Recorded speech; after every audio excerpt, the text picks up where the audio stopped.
प्रिय संस्कृत मित्राणि नमः संस्कृताय। UGC NET JRF paper 2 Sanskrit free classes. Welcome to fill the form YouTube channel. आज हमारा यूनिट 2 का क्लास नंबर 11 है और माई सेल्फ नीतू चौधरी। ये हमारे सोशल मीडिया अकाउंट्स हैं जिसके थ्रू आप इजीली हमसे कनेक्ट हो सकते हैं।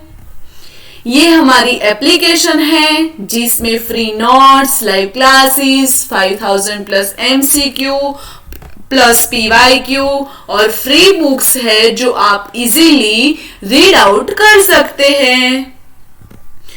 और यूनिट 2 जिसमें वैदिक साहित्य का विशिष्ट अध्ययन, हमने देखा है कि ऋग्वेद एक परिचय, ऋग्वेद संहिता सूक्त, शुक्ल यजुर्वेद संहिता सूक्त, कृष्ण यजुर्वेद एक परिचय और उसके संवाद सूक्त, ये सब हमने टॉपिक क्लियर कर लिए। और आज हमारा टॉपिक है अथर्ववेद संहिता सूक्त। तो हम पहले अथर्ववेद का सामान्य परिचय देखते हैं, उसके बाद उसके जो सूक्त है उसमें जो IMP क्वेश्चंस बनते हैं वो हम देखते हैं। अथर्ववेद संहिता सूक्त। अथर्ववेद संस्कृत अथर्ववेद, अथर्ववेद अथर्वस और वेद से जिसका अर्थ है ज्ञान। अथर्वों का ज्ञान भंडार रोज की जिंदगी की प्रक्रियाएं है। पाठ चौथा वेद है, यानी हमारे कुल जो 4 वेद है इसमें से अथर्ववेद एक चौथा वेद है, लेकिन हिंदू धर्म के वैदिक ग्रंथों में देर से जुड़ा गया है। अथर्ववेद की कुछ जानकारी। तो हिंदू धर्म का ये ग्रंथ है। इसकी भाषा वैदिक संस्कृत है। अवधि इसकी 900 से 1000 ईसा पूर्व है और अध्याय इसमें 20 है और वर्सेज इसमें 5977 मंत्र है। अथर्ववेद। अथर्ववेद का परिचय। वेद के अन्य विभागों की तरह अथर्ववेद की भी अपनी कुछ ऐसी विशेषताएं हैं जिनके आधार पर यह अतुलनीय है। सृष्टि के गूढ़ रहस्यों, दिव्य प्रार्थनाओं, यज्ञीय प्रयोगों, रोगोपचार, विवाह, प्रजनन, परिवार, समाज व्यवस्था एवं आत्मरक्षा इत्यादि जीवन के सभी पक्षों का इसमें समावेश है। इसमें ज्ञान विज्ञान की गूढ़ धाराओं के साथ व्यवहारिक विज्ञान भी है। जीवन को सुखमय तथा दुख रहित बनाने के उद्देश्य से ऋषियों ने जिन यज्ञीय अनुष्ठानों का विधान बनाया है, उनके पूर्ण निष्पादन के निमित्त जिन 4 ऋत्विजों की आवश्यकता बताई गई है, उनमें प्रमुख ऋत्विज ब्रह्मा का प्रत्यक्ष संबंध अथर्ववेद से ही है। ब्रह्मा का ऋत्विज प्रत्यक्ष संबंध अथर्ववेद से ही है।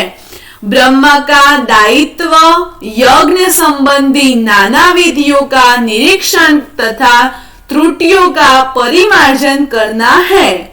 गोपद ब्राह्मण का कथन है कि तीनों वेदों के द्वारा यज्ञ के केवल एक पक्ष यानी वाक का संस्कार होता है। ब्रह्मा मन के द्वारा यज्ञ के दूसरे पक्ष का संस्कार करता है। सवाएष त्रिभिवेदर्यस्य यंतर पक्ष संस्क्रियते मनसैव ब्रह्मा यज्ञ स्यांतरम पक्षे संस्कारोति। ऐतरेय ब्राह्मण के अनुसार यज्ञ संपादन के 2 मार्ग है, वाक तथा मन। वाक यानी वचन, वाक वचन के द्वारा वेद त्रयी यानी ऋग्वेद, यजुर्वेद और सामवेद यज्ञ के एक पक्ष को संस्कारित करती है। दूसरे पक्ष का संस्कार ब्रह्मा ब्रह्मदेव अथर्ववेद के द्वारा मन से करता है। अयं वै यज्ञो योऽहं पवते तस्य वाका च मनश्च वर्तन्तो वाचा च हि मना च यज्ञो वर्तत इयं वै वागाद मनस्व वाचा त्रय्या विधैर्येकं पक्षं संस्कुर्वन्ति मनसैव ब्रह्मा संस्करोति। वस्तुत अथर्ववेद में शांति, पुष्टि तथा अभिचारिक दोनों तरफ के अनुष्ठान प्रयोग वर्णित है। राजा के लिए इसका विशेष महत्व स्वीकार किया गया है। राजा के लिए शांतिक, पौष्टिक कर्म तथा तुला पुरुषादि महादान की विशेष आवश्यकता पड़ती है, जो अथर्ववेद का मुख्य प्रतिपाद्य है। मत्स्य पुराण का कथन है कि पुरोहित को अथर्व मंत्र तथा ब्राह्मण में पारंगत होना चाहिए। पुरोहितम तथा अथर्व मंत्र ब्राह्मणम पारंगम। अथर्व परिशिष्ट में लिखा है कि अथर्ववेद का ज्ञाता शांति कर्म का पारगामी यानी पुरोहित जिस राष्ट्र में रहता है वह राष्ट्र उपद्रव से हीन होकर वृद्धि को प्राप्त करता है। इसीलिए राजा को चाहिए कि वह अथर्व वेदाविद तथा जितेंद्रिय पुरोहित का दान, सम्मान, सत्कार पूर्वक नित्य प्रति पूजन अर्चन करे। अथर्ववेद के नाम निरुक्त में अथर्व का निर्वचन इस प्रकार किया गया है। अथर्वणोऽथर्व वन्तस्थवर्तिश्चरति कर्मा तन् प्रतिवेद। यहाँ थर्व धातु कुटिलता, गतिशीलता, हिंसा इत्यादि अर्थों में प्रयुक्त होती है। अतएव अथर्व का अर्थ हुआ अकुटिलता तथा अहिंसा वृत्ति के चित्त की स्थिरता प्राप्त करने वाला। अथर्ववान का एक अर्थ अग्नि को उद्बोधित करने वाला पुरोहित भी होता है। वैदिक वाङ्मय में अथर्ववेद के अनेक नाम हैं, यथा अथर्ववेद, ब्रह्मवेद, अमृतवेद, आत्मवेद, अंगिरावेद, अथर्वंगिरस्वेद, भृंगाविंगिरस्वेद इत्यादि। गोपद ब्राह्मण तथा छांदोग्य उपनिषद आदि ग्रंथों में अथर्ववेद को ब्रह्मवेद की संज्ञा प्रदान की गई है। चत्वारो वा इमे वेदा ऋग्वेदो यजुर्वेदो सामवेदो ब्रह्मवेद सैव ऋक तस्माम तदुक्त तदा यजुस्तव ब्रह्म। सैव ऋक तस्मात् तदुक्तम तद यजुस्तद ब्रह्म। ये छांदोग्य उपनिषद का वचन है, जो अथर्ववेद की प्राचीन संज्ञा अथर्वंगिरास वेद भी है। इससे इसका संबंध अथर्व और अंगिरा दो ऋषि कुलों से संयुक्त प्रतीत होता है। वस्तुतः अंगिरा वंशीय अथवा अथर्व ऋषि के द्वारा प्रस्तुत रूप प्रदान किए जाने के कारण इस वेद को अथर्वंगिरास वेद कहा जाता है। यहाँ यह भी दातव्य है कि अथर्व दृष्ट मंत्र शांति और पुष्टि कर्म युक्त है। और अंगिरस दुष्ट मंत्र अभिचारिक यानी जादू संबंधित अभिशाप पूर्ण है। प्रथमतः शांति पौष्टिक मंत्र है, बाद में अभिचारिक मंत्रों का समावेश है, इसलिए अथर्वांगिरस संज्ञा सार्थक है। अथर्ववेद को भृंगागिरस वेद भी कहा जाता है। अथर्ववेद के प्रचार प्रसार का मुख्य श्रेय भृगु को प्राप्त है। भृगु अंगिरा के शिष्य थे, अतः इसे भृंगुरांगिरस वेद की संज्ञा प्राप्त हुई और सर्वश्रेष्ठता भी एतद्वै भूयितष्ट ब्रह्म यद भृंगिरावस्य, ये गोपद ब्राह्मण का सूक्त यहाँ पे लिखा है। अथर्ववेद की संहिताएं। अथर्ववेद कौशिक सूत्र के दारिल भाष्य में अथर्ववेद के 3 संहिताओं का उल्लेख पाया जाता है। एक शौनकीय, जिसे आर्षि संहिता भी कहते हैं, और दूसरा है आचार्य संहिता, और तीसरा है विधि प्रयोग। आर्षि संहिता यानी ऋषियों के द्वारा परंपरागत प्राप्त मंत्रों के संकलन को आर्षि संहिता कहा जाता है। आजकल कांड सूक्त और मंत्रों में विभाजन वाला जो अथर्ववेद उपलब्ध है वह शौनकीय संहिता, ऋषि संहिता या आर्षि संहिता ही है। आचार्य संहिता। उपनयन संस्कार के बाद आचार्य अपने शिष्य को अथर्ववेद का अध्ययन जिस रूप में कराता है वह आचार्य संहिता कहलाती है। और तीसरा है विधि प्रयोग संहिता। जब मंत्रों का प्रयोग किसी अनुष्ठेय कर्म के लिए किया जाता है तो एक ही मंत्र को कई पदों में विभक्त करके अनुष्ठेय मंत्र निर्माण कर लिया जाता है, तब ऐसे मंत्रों के संकलन को विधि प्रयोग संहिता कहते हैं। अनुष्ठेय मंत्र विधि प्रयोग संहिता का प्रथम प्रकार है। द्वितीय प्रकार में मंत्रों में नए शब्द जोड़े जाते हैं। तृतीय प्रकार में उसे सूक्त के प्रति मंत्र के साथ किसी विशिष्ट मंत्र का आवर्तन किया जाता है। इस प्रकार सूक्त के मंत्रों की संख्या द्विगुणित हो जाती है। चतुर्थ प्रकार में किसी सूक्त में आए हुए मंत्र के क्रम को परिवर्तित कर दिया जाता है। पंचम प्रकार के किसी मंत्र के अर्धभाग को ही संपूर्ण मंत्र मानकर प्रयोग किया जाता है। निष्कर्षतः शौनकीय आर्षि संहिता अथर्ववेद की मूल संहिता है। आचार्य संहिता और संक्षिप्तीकरण रूप और विधि प्रयोग संहिता उसका विस्तृतीकरण रूप है। इसके बाद अथर्ववेद का शाखा विस्तार की अथर्ववेद की शाखाएं कहाँ तक है और उसकी शाखाओं का क्या नाम है। अन्य वेदों की तरह अथर्ववेद की भी एकाधिक शाखाओं का उल्लेख मिलता है।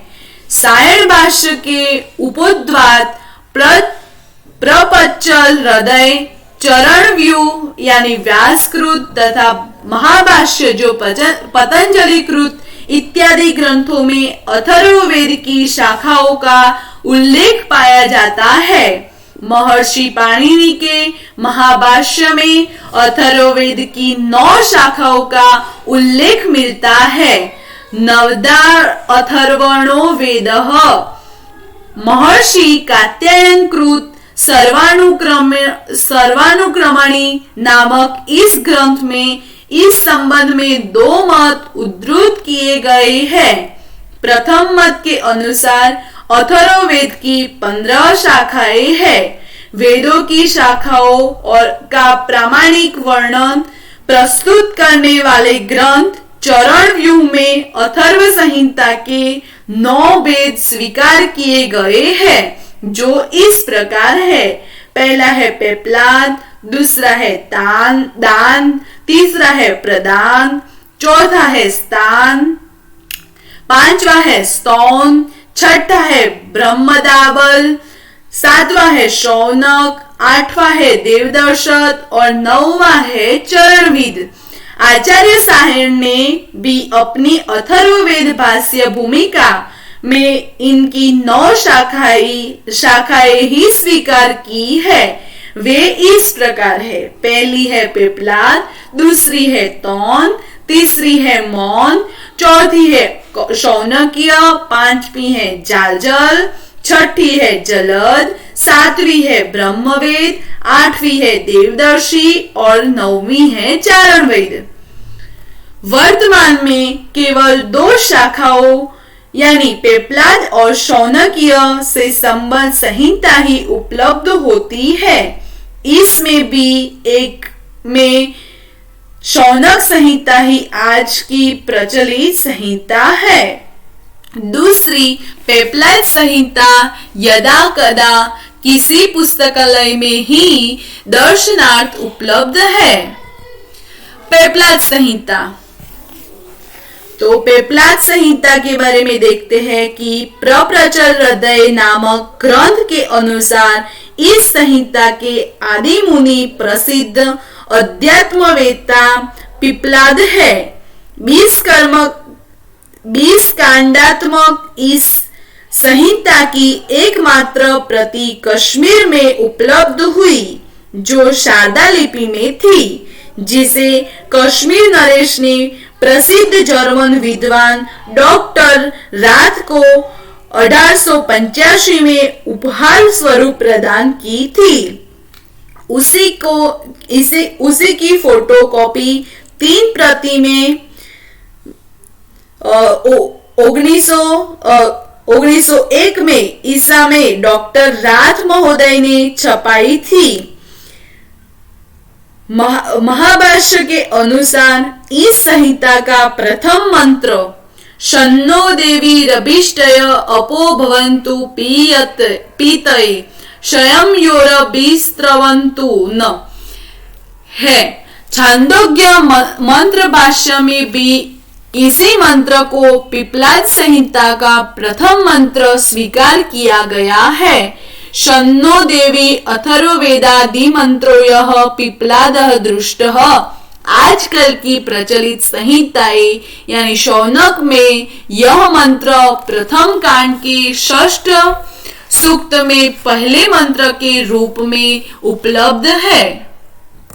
इसके बाद है शौनक संहिता।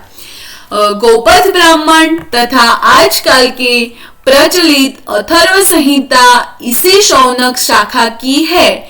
इस संहिता में 20 कांड है, जबकि कई विद्वानों इसे 18 कांडात्मक ही मानते हैं। उनका कहना है कि 19वां और 20वां कांड खील कांड है, जो पीछे से अथर्ववेद में सम्मिलित कर लिया गया। फिर भी 20 कांडीय संहिता को मान्यता दे दी गई है। इसके सूक्तों के विषय में मत वैभिन्न है। बृहत् सर्वानुक्रमणी के अनुसार इसमें 759 सूक्त, वैदिक यंत्रालय अजमेर से प्रकाशित संहिता में 731 सूक्त है। स्वामी गंगेश्वरानंद जति द्वारा प्रकाशित अथर्ववेद में 736 सूक्त उपलब्ध है। इन सभी संहिताओं की विवेक सम्मत परीक्षा 759 सूक्त मानने के पक्ष में जाती है। सारांश इसका जो है वो अथर्ववेद में 20 कांड, 34 प्रपाठक, 111 अनुवाक, 731 सूक्त और 5987 मंत्र है।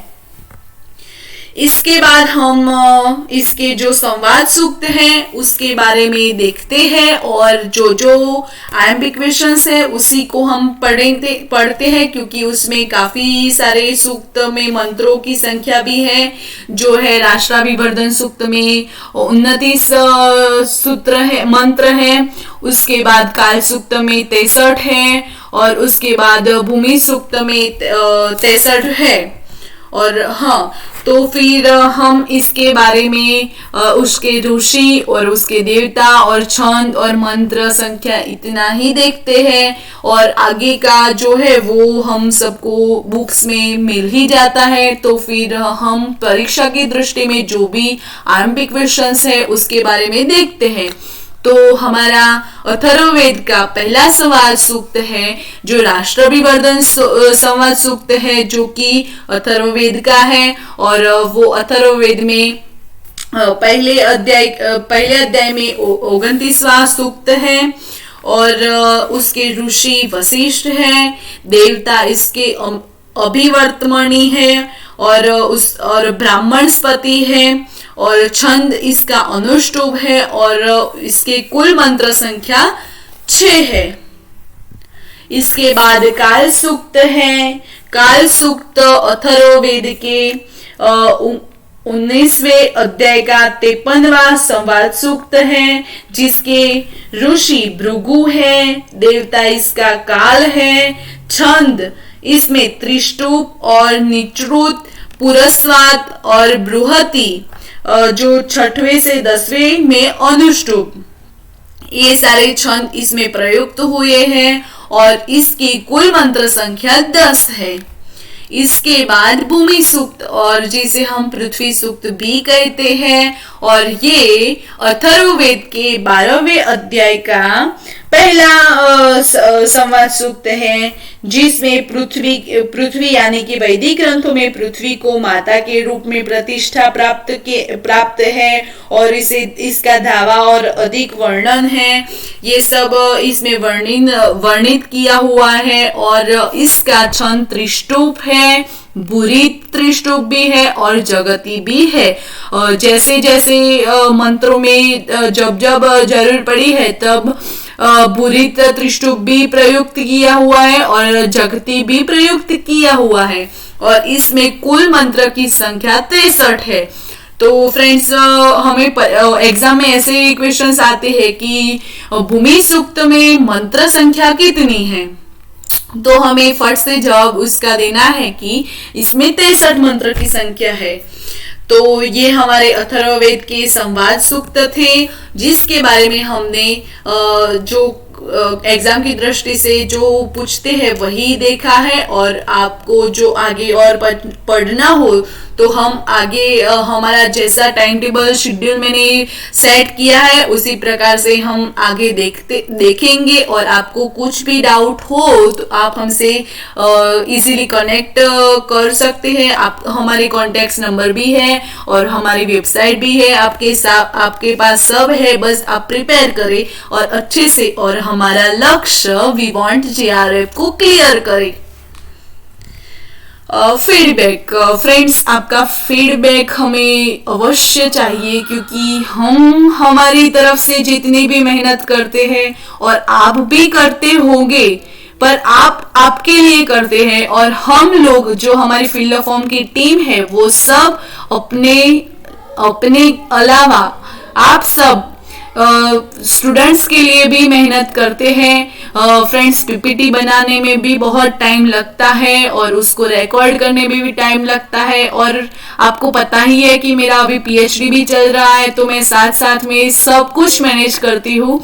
तो फ्रेंड्स, फीडबैक तो मैं अवश्य लेना चाहती हूँ, क्योंकि फीडबैक जो देते हैं वही स्टूडेंट मुझे बहुत अच्छे लगते हैं।